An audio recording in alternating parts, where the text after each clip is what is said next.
fenômenos do céu sempre provocaram medo e fascinação no homem. No início, sem compreender o que viam, nossos ancestrais atribuíam esses fenômenos ao poder de seres superiores que não pertenciam a este planeta.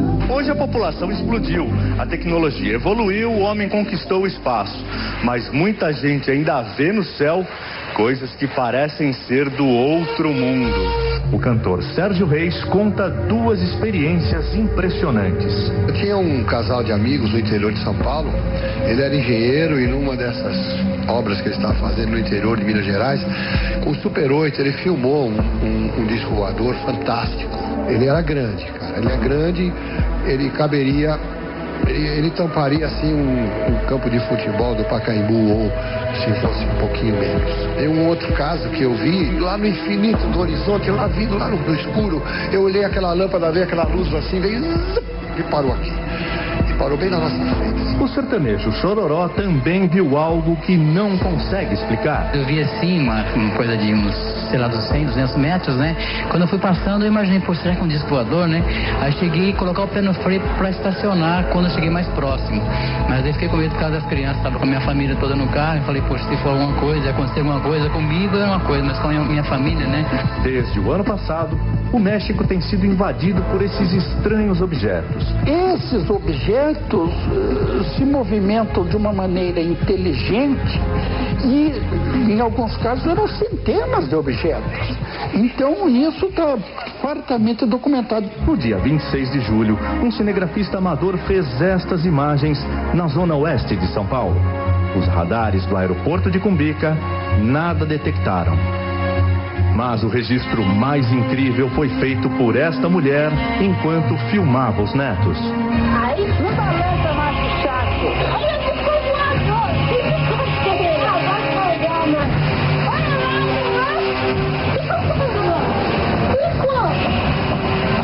Nossa, parece linda. Preste atenção ao que vai acontecer agora. Olha, está mudando.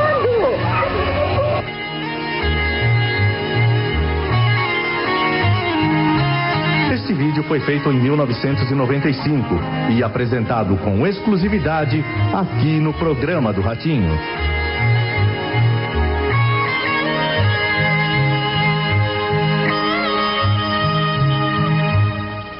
Olha, aqui estão eles, os discos voadores, as naves e também os ETs, impressionando, causando medo ou apenas emocionando. A ficção costuma relatar o que muitos acreditam ser casos verídicos. Preste atenção. Aqui neste filme, a nave vai abduzir o homem. A luz é intensa.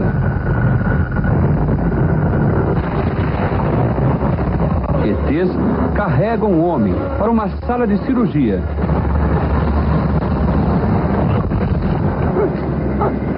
Eles são estranhos. Equipamentos sofisticados descem. O homem é examinado. Eles cortam. Só depois ele é liberado. O homem que jura ter sido abduzido por um disco voador. Ele garante que foi levado por uma nave espacial e lá dentro sofreu cirurgias feitas por estranhos ETs.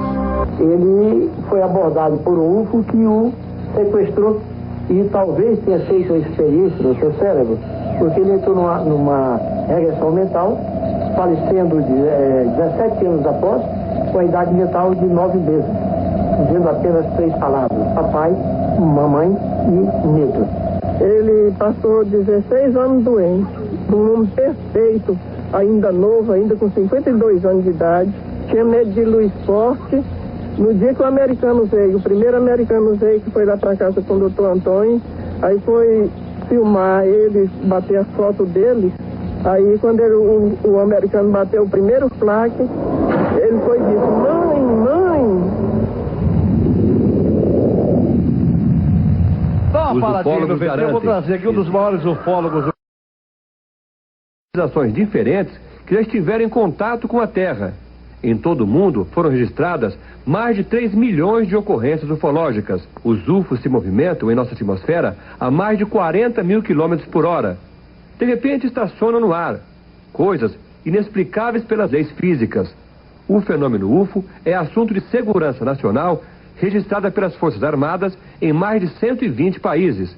No Brasil, o caso de Varginha é o mais importante. E quem viu garante a veracidade. É um objeto claro, o tamanho do micro-ônibus, mais ou menos, né? Aí eu olhei para esquerda e vi uma coisa bem estranha, agachado perto do muro. Medo. Só medo. Muito. Os ufólogos garantem, 1 a cada 100 habitantes da Terra já tiveram contatos com discos voadores. E muitas dessas pessoas receberam implantes em seus corpos. Os discos voadores estão de volta. As aparições cresceram em todo o mundo. Vamos agora a imagens novas, de novas aparições. Só para um pouquinho. Eu conheço vários artistas que já viram alguma coisa diferente. Um comandante de avião, que é meu amigo, já viu alguma coisa diferente. E que quando ele foi relatar ao dono da empresa que ele trabalhava, ele chegou e falou: olha, eu não gostaria de alertar, mas eu vi isso, ele foi imediatamente mandado embora. Lamentavelmente. Então, às vezes, alguns comandantes de coisa aí, não pode falar, porque se falar, é mandado embora. É verdade, acontece em alguns casos. Mas houve outros, felizmente, de pessoas que tiveram a oportunidade de descrever as observações que tiveram. Um deles, em 1982, foi o comandante Gerson Maciel de Brito, que tinha 26 mil horas de voo. Ele tinha sido instrutor da American Airlines e da Canadian Airlines. E aqui, pilotando a VASP, ele foi seguido por um disco voador de Fortaleza a São Paulo, por perto de 3 horas. 3 horas de duração. Alguma coisa estranha perseguindo o avião. Eu não sabia o que era. Muito estranha. E por que o radar não pega? Nessa ocasião, o Sindacta registrou. O Sindacta, por que não pega? Pega. Em muitas ocasiões, pega. 2 pessoas muito chegadas à minha família, quase que parentes, eles são de uma religião que não acredita nisso. Eles não acreditam em disco voador. Eles não acreditam de jeito nenhum. Eles estavam numa cidade chamada Almirante Tamandaré, indo à noite para uma chácara. Conheço. Indo à noite para uma chácara. E de repente alguma coisa atrás deles começou a perseguir o carro. Mas essa coisa estava fora do chão. Estava fora do chão. Andou, correu, essa coisa passou à frente deles e eles ficaram assim algumas horas paralisados. Demorou. Eles foram acordar no outro dia, ali naquele local do mesmo jeito. Possivelmente nós estamos diante de uma abdução. Isso não é tão comum, mas acontece em muitos lugares do Brasil e do exterior. Eu já pedi para ele falar no meu programa, ele não quer falar em função da religião dele, também não vou brigar. Compreendo, mas há muitas pessoas que têm esse tipo de experiência, uma sensação de que foram perseguidos por alguma coisa e que num dado momento desacordaram. E quando acordaram novamente, já tinha passado muitas horas sem saber o que aconteceu. Sérgio Reis, já viu alguma coisa? Sérgio Reis. Chitãozinho, já acho que não sei se fosse o Chororó, os dois. A Elba Ramalho. O Fábio Júnior, várias vezes. A tiazinha, acho que ela tá doida aquele dia, ela não vai. A tiazinha o Zé Ramalho vê muito. Isso, Zé Ramalho vê todo dia. Então, são pessoas, artistas que já falaram pra mim e viram alguma coisa diferente. Vamos ver de novo a cena. Vamos lá. Diz aí o que é. Isso é um conjunto de luzes, é uma formação de objetos voadores filmada sobre Tel Aviv, em Israel. Essa é uma outra formação. Inclusive, isso foi muito pesquisado pela Força Aérea Norte-Americana e até hoje está sob investigação. Isso é em cima de Phoenix, no Arizona, várias luzes fotografadas ao mesmo tempo. Observe como elas vão surgindo. Eram 4, passaram para 5, para 7, chega um ponto que são 13. Pois é. Esse é um dos mais impressionantes documentos filmados de objeto voador não identificado. É o primeiro filme de um UFO feito na China, em Pequim, há alguns anos atrás, que nós temos com exclusividade aqui na revista UFO. Essa é uma outra filmagem de um objeto bastante interessante no México, e assim como tantas outras, de um objeto composto de várias luzes. Esse aí você viu, né? Um objeto que se transforma de uma para várias luzes, né? Isso tem sido visto em vários lugares. Esses casos são mais comuns. Agora, esse aí em especial, filmado no Oriente Médio, é realmente interessante, porque é um objeto que fica praticamente parado. A imagem que você vai ver agora é impressionante. Um objeto voador não identificado se espatifando contra o chão. Aí ele bateu? Bateu e não se arrebentou, por enquanto. Ele continua o voo e volta novamente a tocar o solo. Dessa vez ele se estilhaça. Mas esse estilhaço ninguém pegou? Não, esse filme, ele tem uma origem muito complicada. Ele foi trazido, levado para fora de uma instalação militar norte-americana, surrupiado, vamos dizer assim, por alguém que achou que esse documento não devia permanecer. E por que as autoridades escondem isso? Bom, escondem por vários motivos, Ratinho. Inclusive no próprio país em que nós vivemos, existe isso. Eu trouxe uma documentação que mostra que a Força Aérea Brasileira, desde 1952, investiga o assunto. Em 69, mas aqui ninguém em São Paulo... fala. Não vê um general falando. Não fala. Isso. Mas eu tenho documentos aqui que são realmente surpreendentes.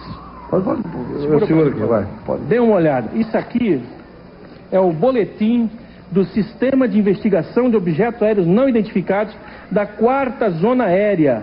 É um documento que mostra, entre outras coisas, objetos voadores não identificados pesquisados no interior do estado de São Paulo pela Força Aérea Brasileira, que até hoje não admite publicamente isso aqui. Eu tenho um outro documento que é ainda mais interessante. Veja bem, Ministério da Aeronáutica, Comando Geral de Apoio, Diretoria de Eletrônica e Proteção ao Voo, Diretriz Específica 0489, em que consta a seguinte informação. Finalidade dessa diretriz: estabelecer os procedimentos dos órgãos de controle do espaço aéreo quando forem relatados casos de avistamento de objetos voadores não identificados. Se eles pesquisam isso, veja lá, confidencial, se eles pesquisam objetos voadores não identificados, por que eles não informam a população? Bom, Gilberto, olha, muito obrigado pela sua presença aqui. Foi um prazer, quero dar a revista para você. Muito obrigado, muito obrigado.